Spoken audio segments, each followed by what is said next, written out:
You know Squid Game. Of course you do. You've probably watched it, maybe even rewatched it, right?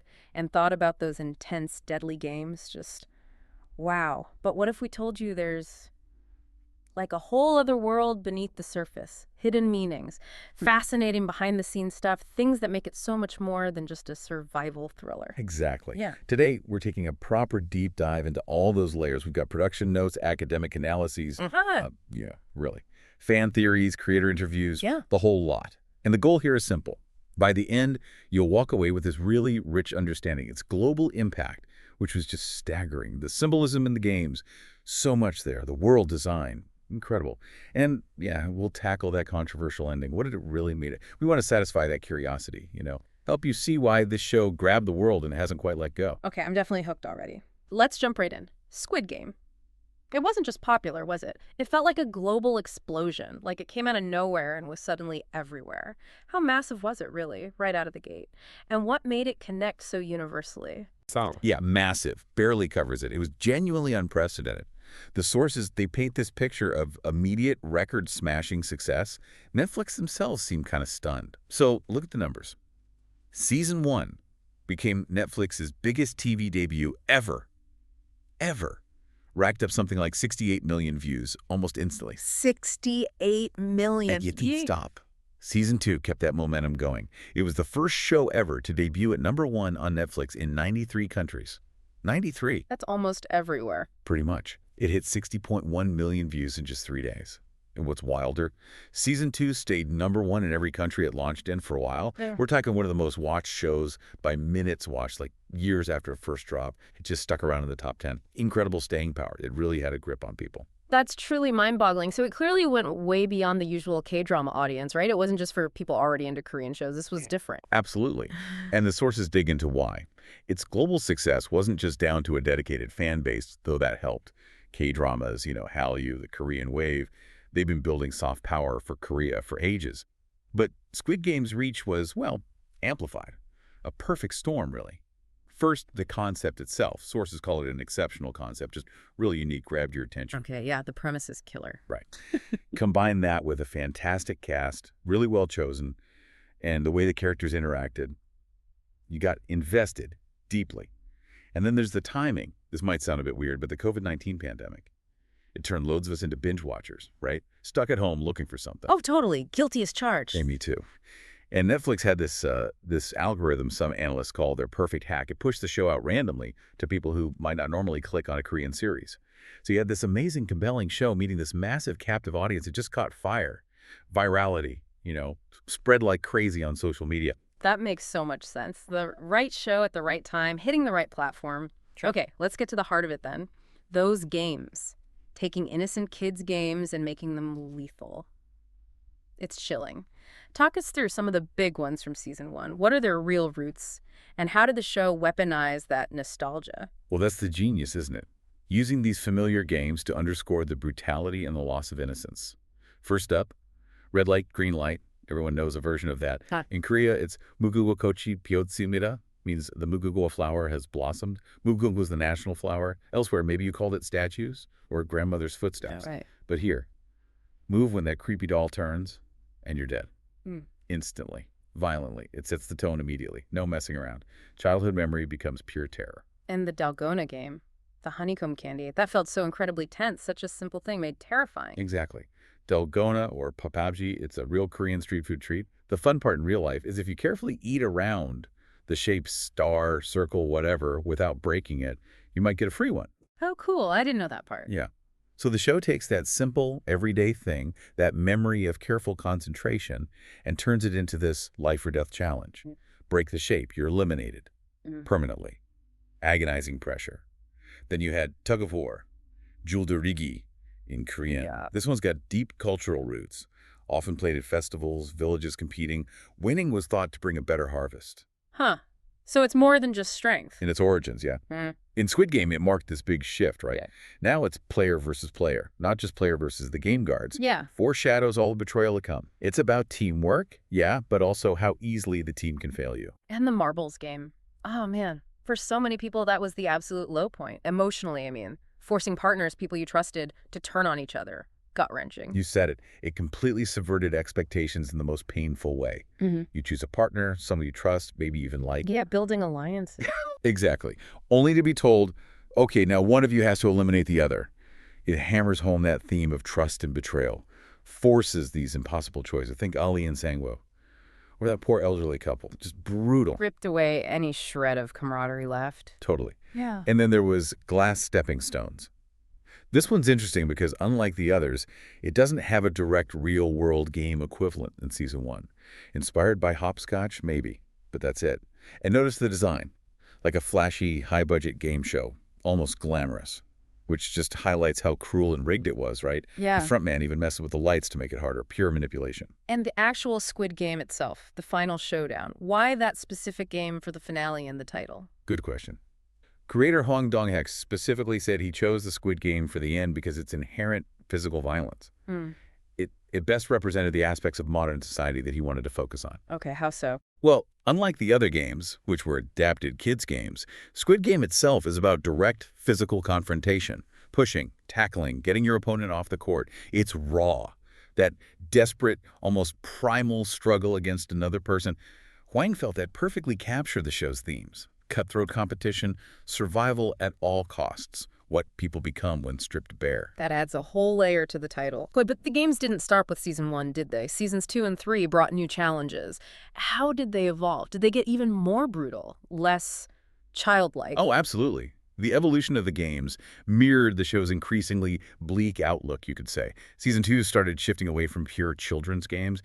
You had new recruitment games like Bread and Lottery. Not a direct real-world game, but it felt like those cruel games of chance, sometimes set up for desperate people. Immediate deadliness right from recruitment. And Russian roulette, that's intense. Yeah, Russian roulette, a game that's already lethal, right? The show didn't even need to twist it. They played it straight, which just shows how desperate the characters were, willing to follow rules even facing that kind of horror.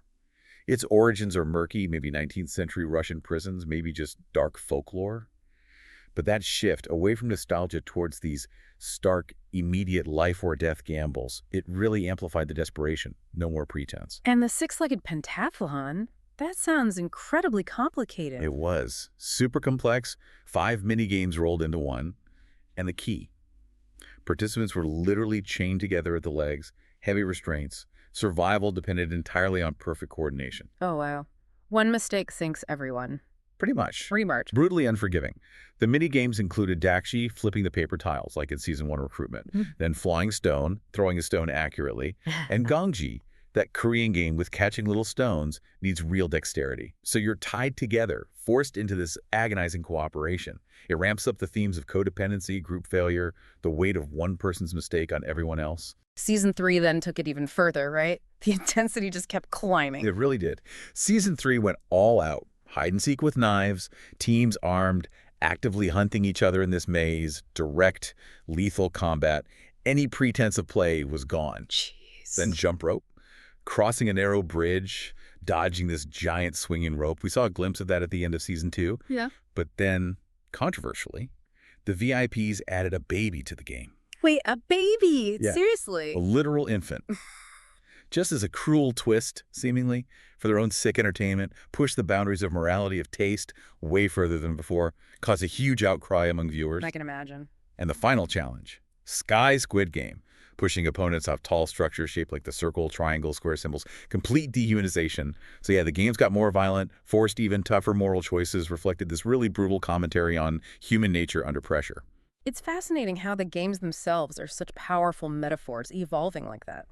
Okay, quick mental break for everyone listening. Here's that quiz question again. What's one Squid Game challenge that you think has no explicit real-world origins? Send us your guess. Just type 1 if you like these little breaks and want more questions like this. We'll give you the answer at the end of our deep dive. All right, let's shift from the games to the players. Player 456, Seon Gi-hun. He starts off so relatable, right? This gambling addict, deep in debt, trying to be a good dad. How did his journey unfold across the seasons? He changed so much. He really did. Gi-hun's arc is one of huge transformation, morally, emotionally. Though it's important to say not everyone loved where it went. He starts, as you said, struggling dad, drowning in debt, enters the games out of pure desperation for his mom, his daughter. By Season 2, his attempts to fight back against the organization get crushed. Some critics and viewers described him then as becoming broken, even one-note obsessive, just consumed by this single goal, take down the games from the inside. That sounds like a pretty dark turn. It was intended to be. The idea was to show his good intentions gradually crumble.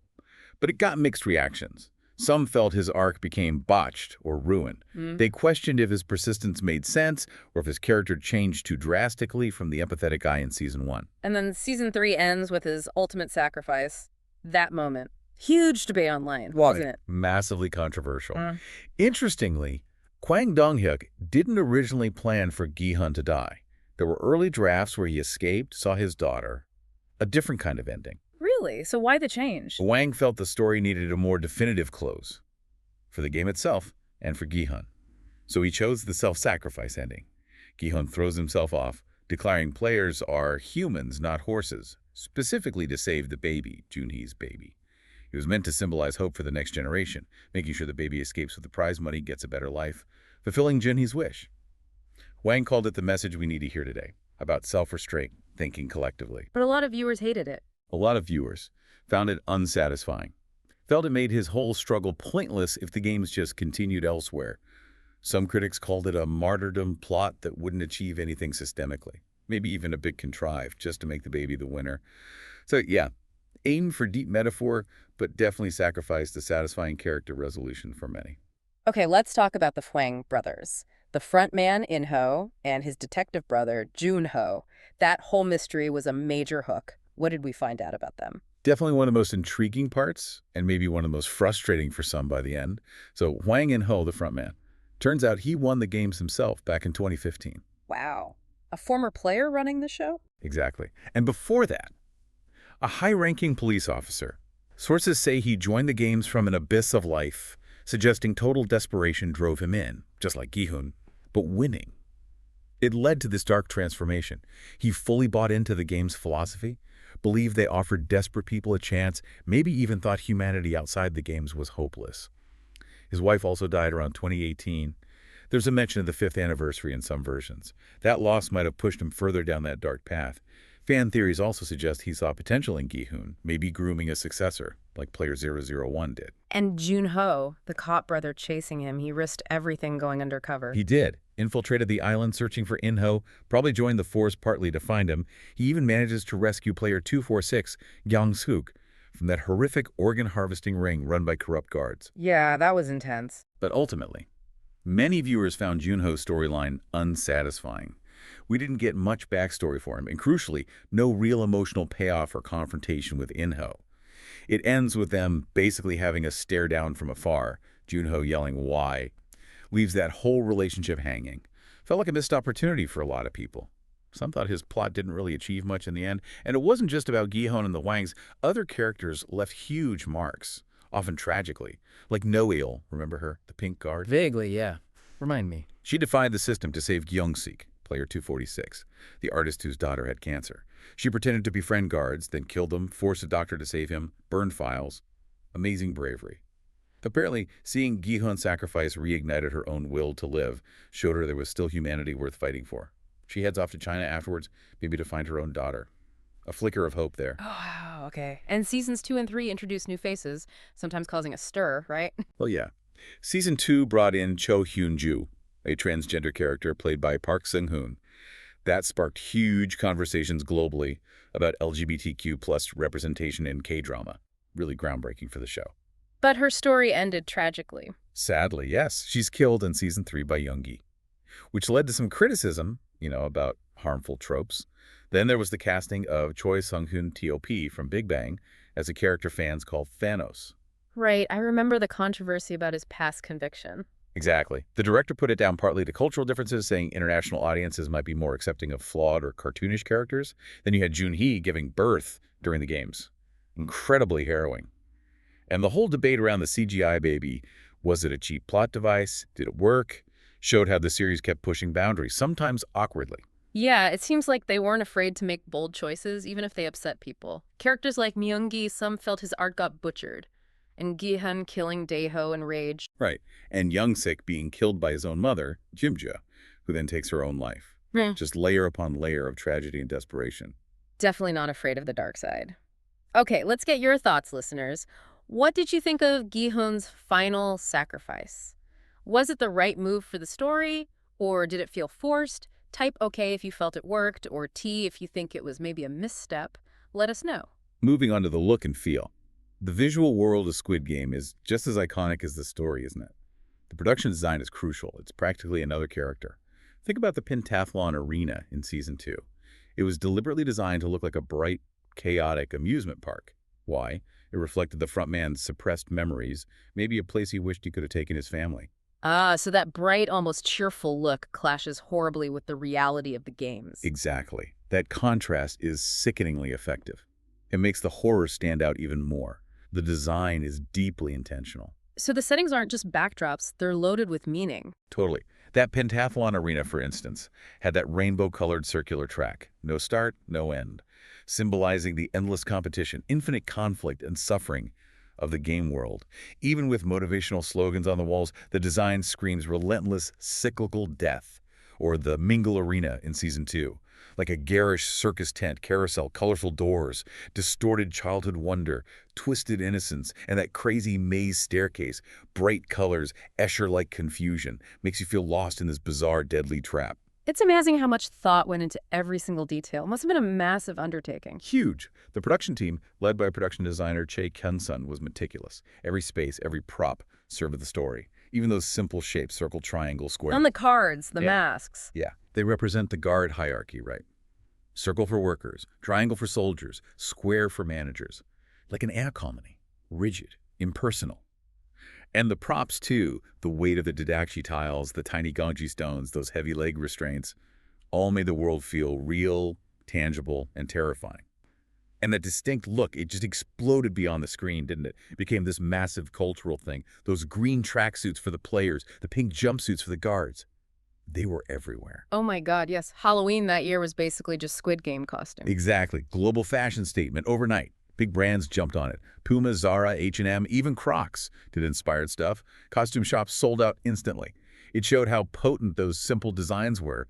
They became symbols. That's where it gets really fascinating. It wasn't just merch. It seeped into everyday culture, drove social media, proof that a show could genuinely move the whole world. It's like visual shorthand.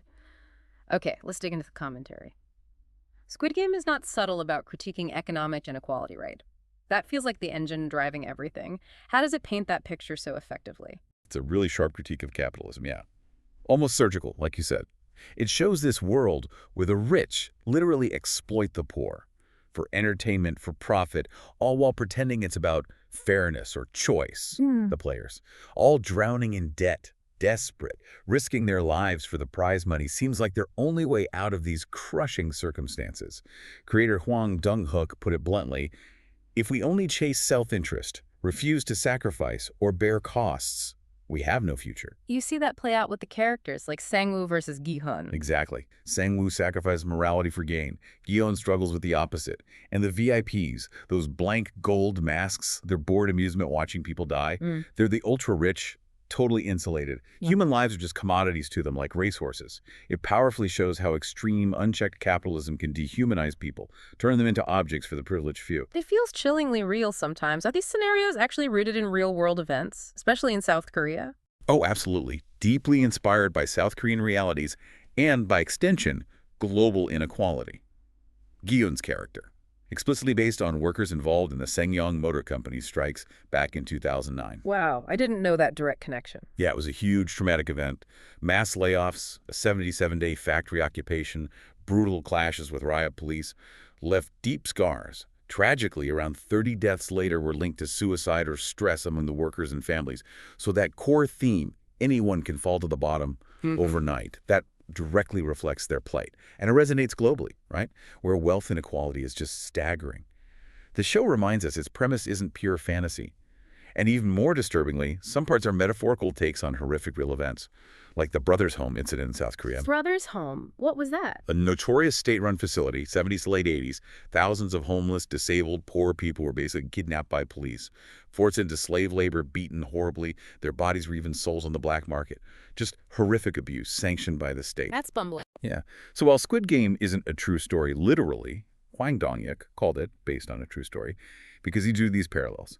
He compared the rich watching the Olympics, while victims in places like Brother's Home were forced into labor, sometimes in tracksuits, to the fictional Squid Games.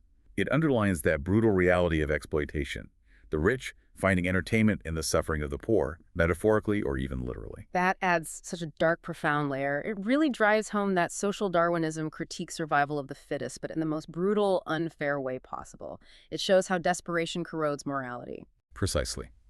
Academics call it a semiotic review of social Darwinism, meaning it breaks down the symbols and signs in the game, the shapes, the colors, the rules, to show how they represent and critique that survival of the fittest idea in our own society. It forces characters to choose survival or morality. Sang-woo chooses survival, betraying others. Ali tries to keep his dignity, his loyalty, and pays the price. Ji-young makes that sacrifice for Saibyok. It shows how these cutthroat conditions in the game or the economy create people who oppress others without seeing it as wrong. That deep thematic resonance is why it sparked so much global discussion, made us look at our own values. Squid Game undeniably put K-drama on an even bigger global stage, didn't it? Changed how people saw Korean entertainment. What role did Netflix play specifically in that huge leap? For sure. K-dramas, Hallyu, they'd been growing for years, building Korea's soft power. But Netflix, as an OTT platform delivering content straight over the internet, just massively accelerated the Korean wave.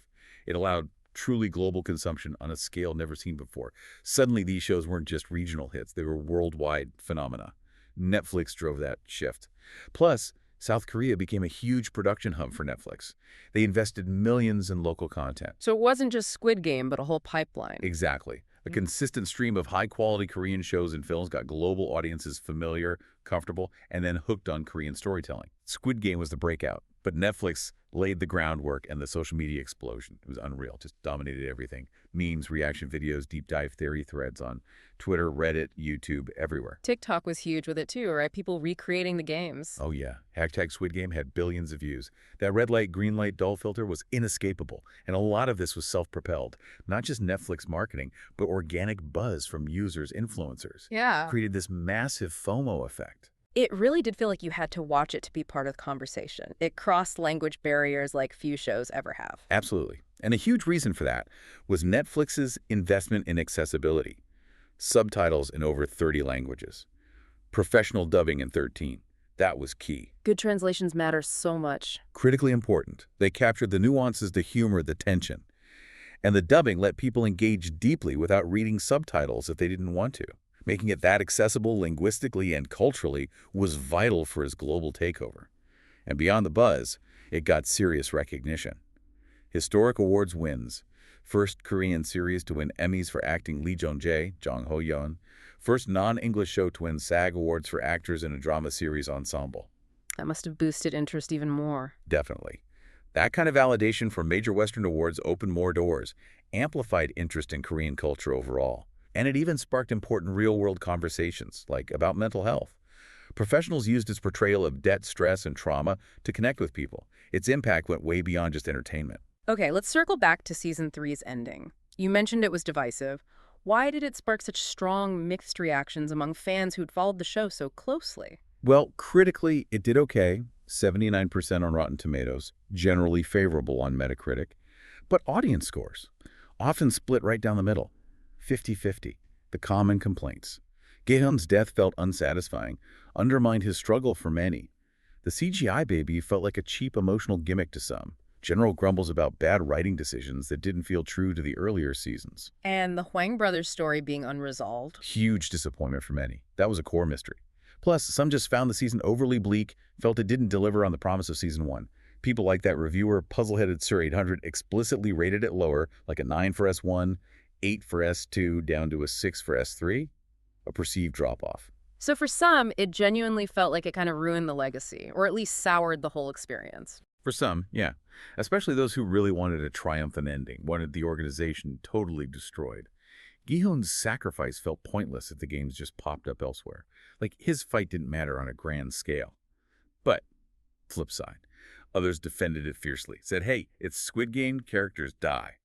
Argued the bleak ending perfectly fit the show's capitalist critique. One person can't fix the whole system. Also, the long gap between seasons might have skewed expectations. Some felt S3 was just the second half of S2, not a whole new season.